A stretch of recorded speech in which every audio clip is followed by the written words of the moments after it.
When we close our eyes and imagine a medieval dungeon, a certain picture rises almost instantly. The air is damp, stone walls glisten with dripping water, and somewhere in the shadows a chain scrapes against rock. A prisoner, little more than a skeleton in rags, sits slumped in the corner, his eyes hollow, his spirit broken. It feels like the opening of a horror film, the kind of place invented to scare children around a fire. But the truth is more unsettling than the legend. The dungeon was never meant to be a place of simple confinement.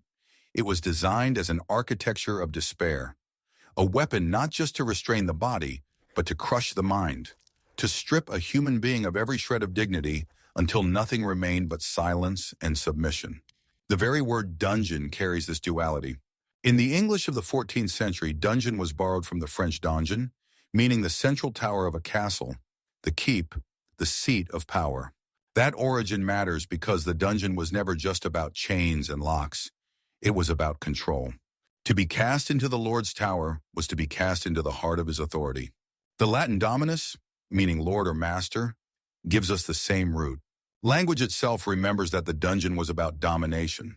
When castles began to dot the landscape of England and Wales, their primary purpose was military defense. But as historian J. Cathcart King observed in his monumental survey, Castellarium Anglicanum, not every lord needed a dungeon. Some castles were too small, too insignificant, or too peaceful to justify one. But those that did, they did not require elaborate designs. A guardroom could be sealed with iron bars. A storage cellar could be cleared of barrels and filled with prisoners instead.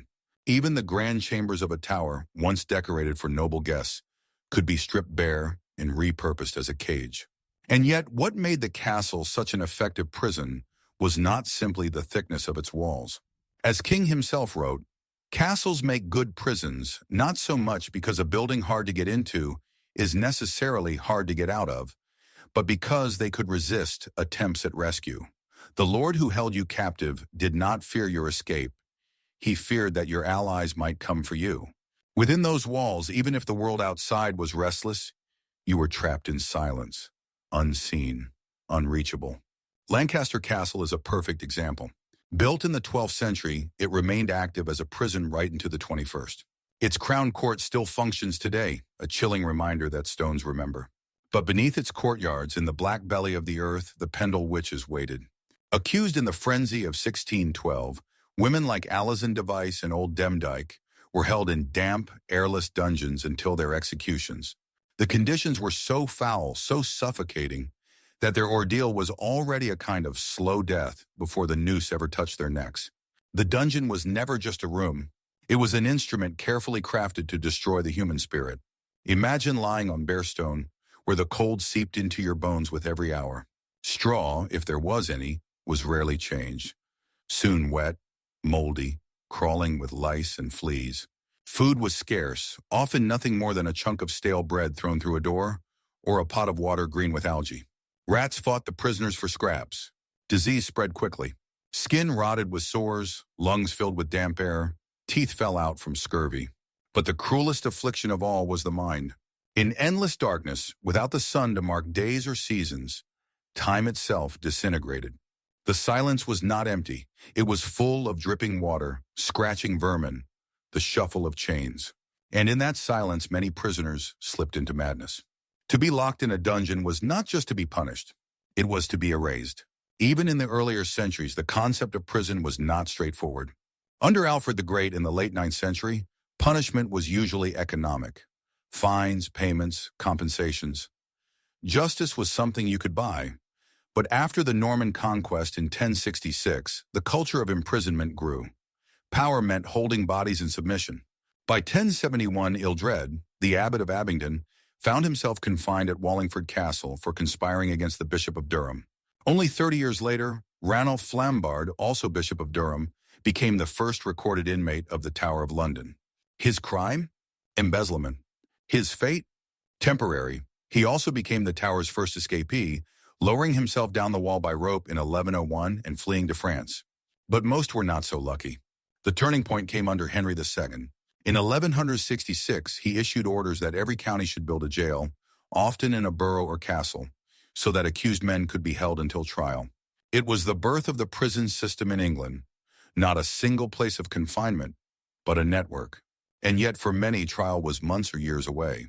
To be sent to a castle dungeon meant waiting in limbo, untried, forgotten, and slowly consumed by the stone that surrounded you. The medieval dungeon was more than an architectural feature. It was a philosophy carved into rock. Stone by stone, lords built chambers, not simply to guard their enemies, but to destroy them. It was not enough to stop a man from raising his sword. His voice, his mind, his very humanity had to be extinguished. And so, beneath the soaring towers of power, in the shadows that tourists rarely see, the true heart of the medieval castle beat, not in its halls of feasting, not in its glittering chapels, but in its pits of silence. Because the dungeon was not just beneath the ground, it was beneath the human soul. Step with me now, deeper. The castle above still echoes with laughter, feasts, and prayers. But down the narrow spiral stair, past doors thick with iron, the air changes. Cold seeps into the lungs. Light disappears. The world shrinks until only the walls remain.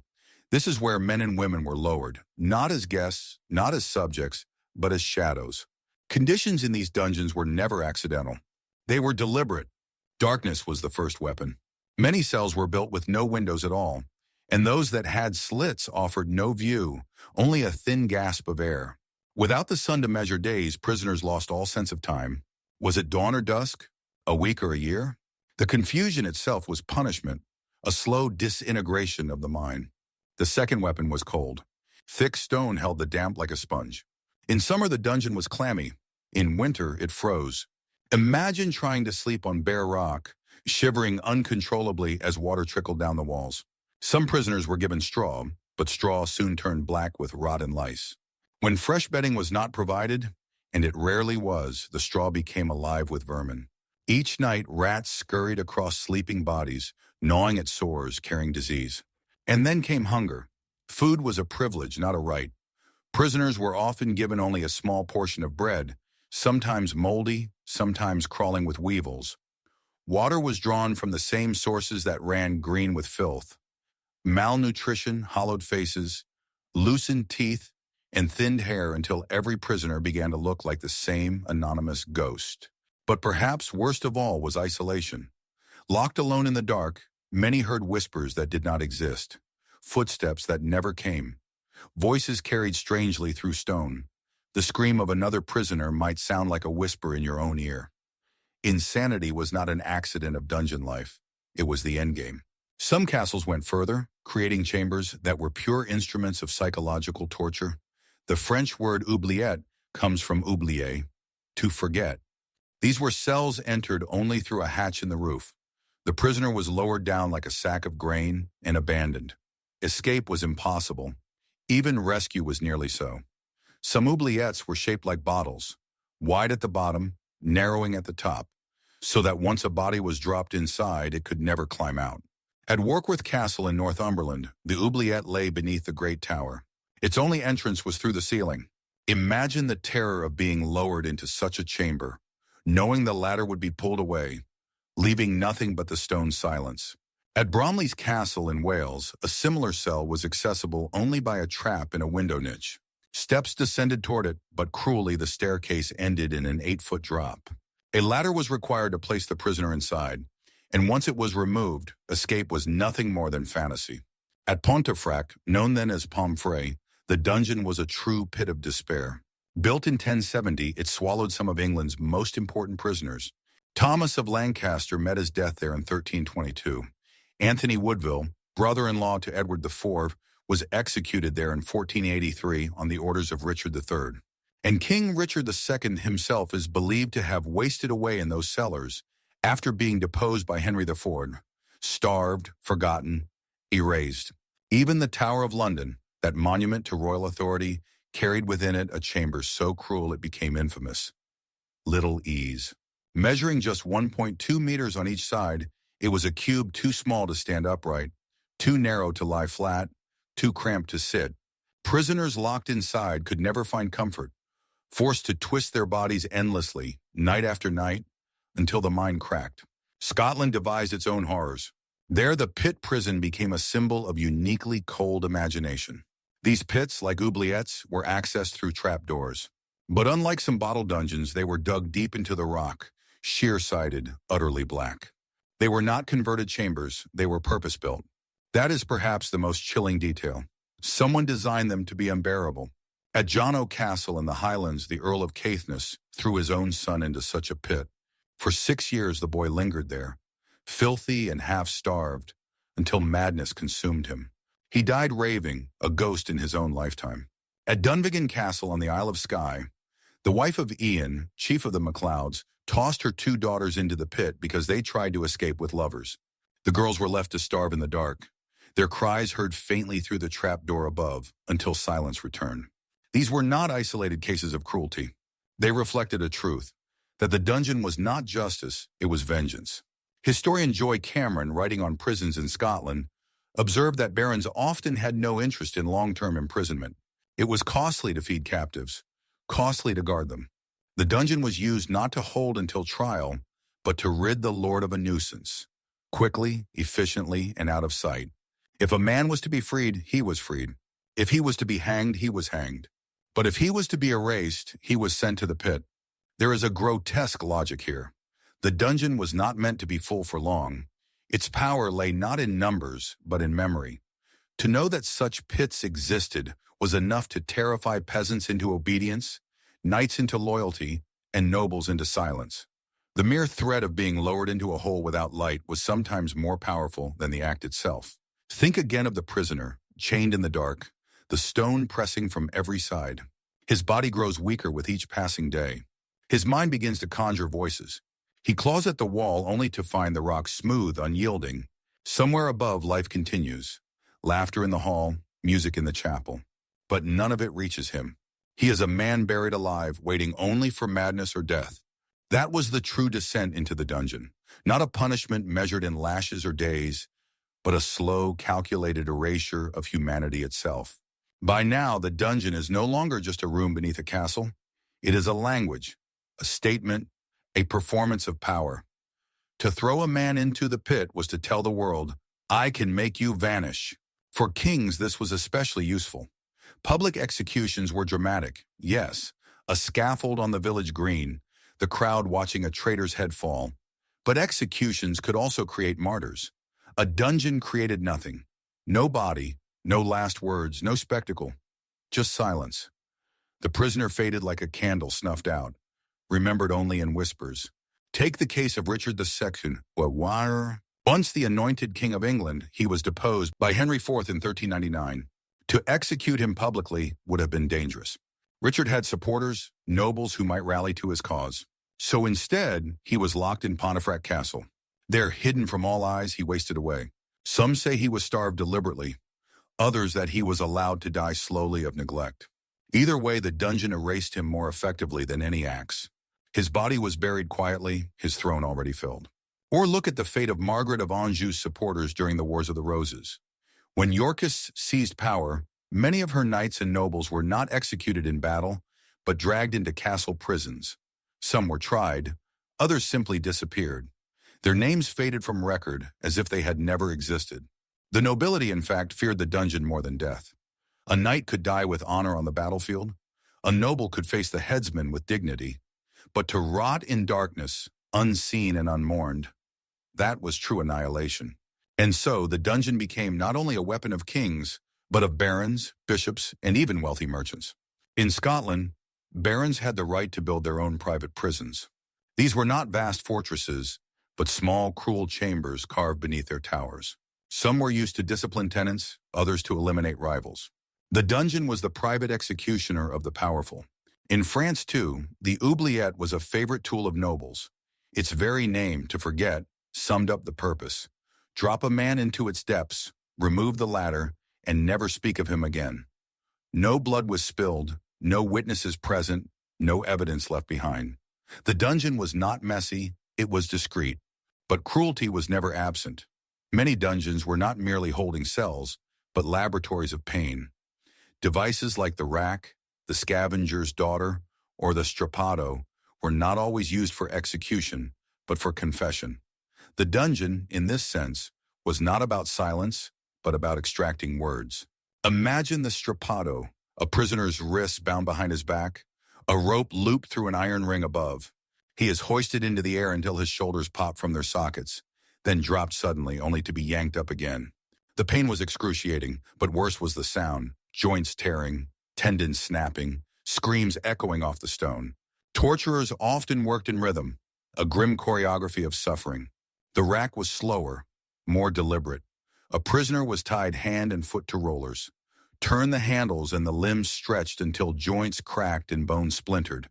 The body elongated grotesquely, muscles tearing under the strain. Few survived intact. Some died quickly of shock. Others lived on, permanently disfigured, a living warning of what defiance brought. And then there was psychological torment. In the Tower of London, prisoners were often locked in littleys, too small to lie, sit, or stand comfortably. For hours or days, the body was forced into unnatural contortions. Sleep was impossible. The mind unraveled long before the flesh gave way. The cruelty was not limited to men. Women, too, were locked in pits and oubliettes. At Dunvegan Castle, the chief's daughters were cast into the dungeon by their own mother. At other castles, suspected witches were imprisoned below ground, chained in filth while awaiting trial. Inquisitors found dungeons particularly useful. Silence for secrecy, darkness for fear, in torture for confession. But cruelty had another layer, humiliation. A nobleman chained like a common thief, a bishop stripped of his robes, a knight reduced to begging for water. The dungeon did not just destroy the body, it stripped away dignity. That was part of its power. Sometimes cruelty was theatrical. Records tell of prisoners forced to live among corpses, their chains bolted to bones. Others were locked in cages, too small for movement, hung from dungeon ceilings as carrion for rats and crows. Even when not killed outright, the prisoner was transformed into a spectacle of decay. Consider the fate of James Hepburn, Earl of Bothwell, the third husband of Mary, Queen of Scots. After fleeing Scotland, he was captured in Denmark in 1567. For 10 years, he languished in Dragsholm Castle's dungeon. The pit was so damp that his body swelled grotesquely, his skin blistering with sores. He died raving in chains, a nobleman reduced to an animal. Power was never about justice here. It was about fear. To know that such things could happen, that a man of wealth, birth, or valor could be erased in stone, was enough to keep thousands obedient. It is important to understand, dungeons were not accidents of architecture. They were deliberate tools of rule. The darkness was designed, the silence engineered, the cruelty calculated. These spaces were not mistakes of history, but instruments of power sharpened across centuries. And though castles now stand as ruins or tourist attractions, their stones remember. The chill you feel walking into a dungeon is not imagination. It is history breathing through the cracks. The whispers are echoes of men and women who begged for release and were answered only with silence. That was the cruelty of power. The dungeon was not just a prison, it was a grave dug in stone, where the living were buried not to die quickly, but to be slowly erased. The Middle Ages are gone. Castles stand as ruins, their banners rotted, their lords long buried. Yet when you step into a dungeon today, you feel something more alive than the stones themselves. The cold presses into your skin. The silence hums like a living thing. It is as if the walls still remember. Tourists walk these spaces with cameras and guides, but even laughter echoes differently in a dungeon. The sound dies too quickly, as though swallowed by something unseen. Some visitors refuse to descend at all, lingering instead in the sunlit courtyards above. Perhaps they sense, without knowing why, that dungeons were never built to let people leave whole. Historians remind us that not every dungeon was filled with torture. Many were simply holding cells, places to confine debtors, thieves, or enemy soldiers. And yet, those exceptions do not erase the truth. Enough men and women were destroyed in these pits that the dungeon became a cultural wound, a shadow stitched into memory. Even in literature, the dungeon remained a symbol of the inescapable. Dante, in his Inferno, describes souls locked in eternal darkness. Centuries later, Gothic writers would return to the dungeon as the perfect stage for horror. Poe's pendulum swinging above the prisoner, Victor Hugo's characters lost in stone labyrinths. These were not fantasies but echoes, drawn from a history too cruel to forget. The afterlives of dungeons can still be traced. In the 18th and 19th centuries, as reformers campaigned against cruel punishments, They pointed back at medieval pits as evidence of barbarity. The modern prison, with its cells and routines, was born in opposition to the dungeon. And yet reform was never complete. Isolation, darkness, and psychological torment remain tools of punishment even now. Solitary confinement, a white cell instead of a stone one, is only the dungeon in another costume. Think also of the political legacy. The dungeon taught rulers a dangerous lesson, that silence is more effective than spectacle. Erase your enemy quietly, and you erase their voice. In some ways, this idea has never left us. Across centuries, authoritarian states have disappeared their opponents not by execution, but by vanishing them into hidden cells. The medieval oubliette has many modern descendants. But beyond politics, the dungeon remains a moral mirror. What does it say about us that humans design spaces not to hold, but to unmake? The pit was not created for mercy, nor even for justice. It was created for erasure. Every block of stone laid in those chambers testifies to a truth as old as power itself. When fear is more useful than law, cruelty becomes policy. And yet the dungeon also reminds us of something else: resilience. Not all who entered were broken. Some endured. Some emerged with their stories intact, even stronger for their suffering. Anne Askew, locked in the Tower of London, wrote testimony that still chills the blood. Prisoners starved in Pontefract left behind whispered tales that outlived kings. The very fact that we know their names means the dungeon did not win completely. Still, for countless others, silence was the only record. Their bones crumbled into the damp earth, their names erased from chronicles, their suffering remembered only by the stones. When you place your hand against a dungeon wall, you are touching the last witness of lives deliberately forgotten. Perhaps that is the final cruelty of dungeons. Not the pain, not the chains, not even the madness. It is the forgetting. To rot in darkness was to vanish not just from life, but from memory. The baron who dropped a prisoner into the pit knew that history itself would conspire in his cruelty.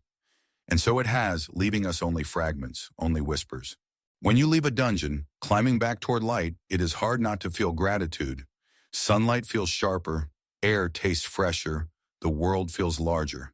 That is how prisoners must have felt, if they ever left at all. But carry one truth with you. Medieval dungeons were not mistakes, not accidents of rough justice. They were choices.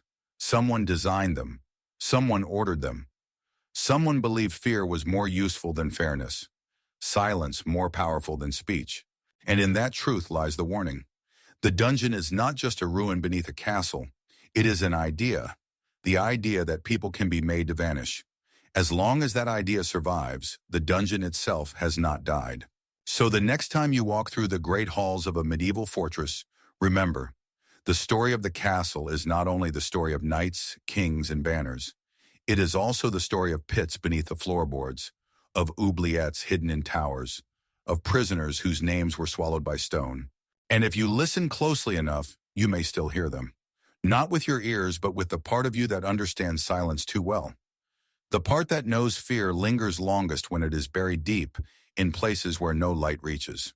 Because in the end, the medieval dungeon was not just a place, it was a sentence to be forgotten.